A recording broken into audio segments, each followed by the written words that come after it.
busy day in the crypto market. Could we be days away from a decision on Grayscale spot Bitcoin ETF? We also had the launch of the first European Bitcoin spot ETF, plus major updates on this Grayscale issue and a crypto bankruptcy. Yes, you're not going to want to miss this video, guys. Loads to get into. Smash all the likes. Do not forget to subscribe. As always, link in the description to Bybit if you want to trade any of these moves. Let's start off here with Grayscale's Bitcoin ETF decision. Could happen this week, pundits say. If we take a look here at what's going on, it says here, why should we expect this decision to come in August? Because law clerks for DC generally cycle in and out this month. So judges aim to clear their prior caseload before the new guard arrives. Now remember, why is this so important? Grayscale, who have the biggest trust, the GBTC trust, they always wanted to convert into a spot ETF, and they faced rejection by the SEC.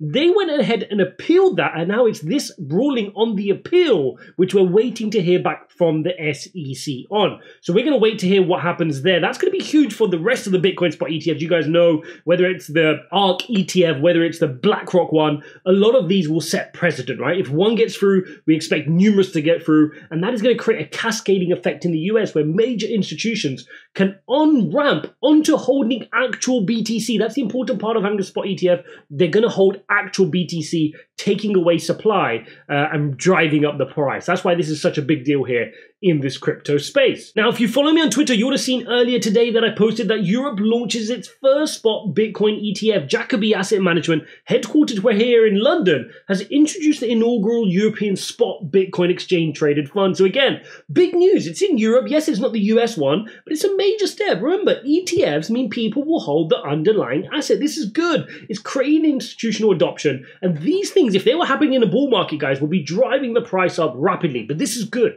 This is creating adoption. I know it's not creating price action right now here today. We know why that is. We've studied it to death. But this is good for the long-term setup for Bitcoin. It means institutions going into this next halving, going into this next cycle, have clear, proven rails to jump into and invest into Bitcoin. So this is good. Now, moving on to some less positive news here. Just in, Prime Trust, a crypto custody firm linked to FTX, has filed for bankruptcy. Again, if you follow me on Twitter, at RealIjaz1, you're going to get these updates instantly, as well as in my Telegram as well. The bankruptcy filing indicates liabilities between 100 million and 500 million, with around 50,000 creditors affected. Also tied to the FTX debacle is the collapse of Serum. We saw Serum collapsed hugely post the FTX collapse, but you saw here in June of 2023, we did see a spike up, but now it's just given all this back up again, down 22% as Binance, the world's biggest exchange, decides to delist the SRM token. Now again, if you look at this project here, you can look at the total value locked. It's just been an absolute decline throughout the bear market, as you expect with many projects, but then just fell off that cliff, the final straw which broke the camel's back during the FTX and Alameda collapse. And it's just another one of what was once a primary DEX on the Solana network just ending up in a very, very sad state of affairs. And that's what's going on with Serum. Now, we also need to address the other elephant in the room, and that is what is going on with China. There's been massive changes in China, which is causing problems, and it led to them doing a rate cut. Yes, they rate cut by 15 basis points down to 2.5%. To put that into perspective, US is at about 5%, yeah?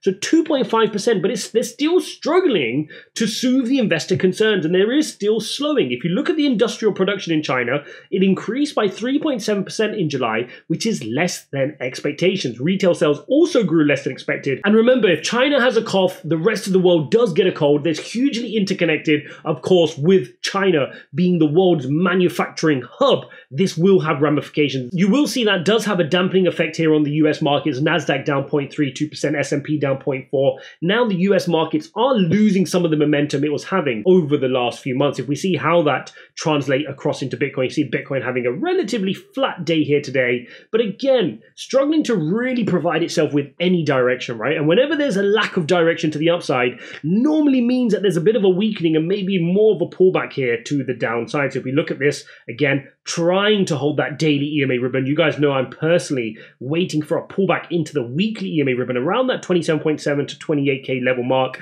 and that's what I'm looking out for here. Guys, do check out Bybit, link in the description. I'm going to leave you a special link which gives you access to their summer deposit lucky draw. So the event ends in 19 days, but you're going to get drawn into a prize pool to win an iPhone, a monitor, some headphones, etc. But more importantly, you deposit $100, you're going to get $25. So all of you should just go set up an account, get yourself deposit $100, take that 25, and you can do whatever you want with it, trade with it. It's free money, right? So now taking a look here at the dollar index, this continues to be a menace. You know, going into this week, I said, watch out for this weekly candle right here. Of course, it closes on Friday, but you can already see we wicked well above it. And look at this candle. What does it mean? Well, if you zoom in, you can see this wick on this candle. If we close above that EMA ribbon, we will officially lose our weekly EMA ribbon here on the dollar index. And that could set itself up for a bigger move, breaking out of this downward channel and following my yellow arrow here. And that would be painful for markets in general, for crypto, for the US markets. That could be painful. So far, we're managing to keep it below the EMA ribbon, but the rest of the week is going to matter. If you take a look here on the daily, when we zoom down to the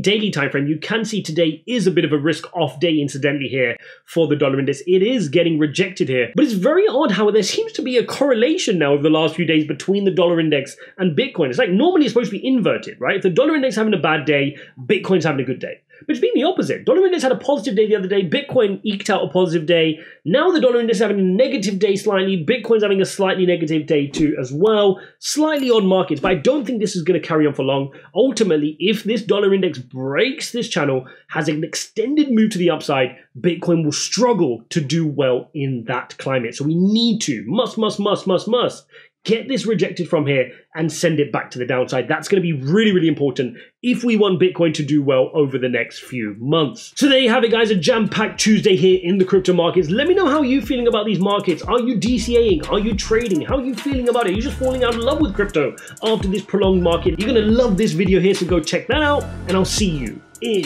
the next one.